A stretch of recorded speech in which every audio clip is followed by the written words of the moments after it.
Welcome to Blizzard Fire. We hope this video helps fire up your solution. In this video, I will explain how to play King Von on piano. First, familiarize yourself with the characteristic minor scales and their emotional impact.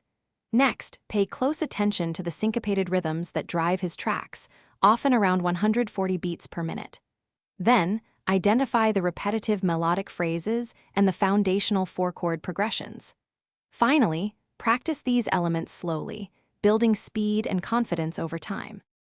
To capture the essence of King Von's sound, concentrate on minor scales, particularly natural and harmonic minor, which provide a somber tone.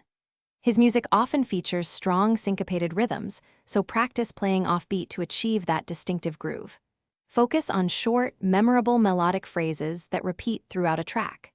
Use a metronome to keep a steady tempo, frequently around 140 beats per minute, for accuracy. Many King Von tracks utilize foundational four-chord progressions, often in minor keys, such as the 1, 4, 5, and 6 chords. The bass line typically follows the root notes of these chords, providing a strong rhythmic and harmonic anchor.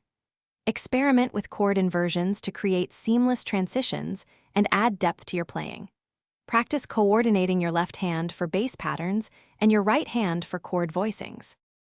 Consistent practice is key to mastering this style. Begin by playing all elements slowly, ensuring accuracy, then gradually increase your tempo. Actively listen to King Von's original songs to internalize the feel and nuances of his music. Recording yourself can be incredibly helpful for identifying areas needing improvement. Ultimately, focus on conveying the raw emotion and intensity that defines his unique sound in your performance. Thanks for watching. If you found this helpful, don't forget to like and subscribe.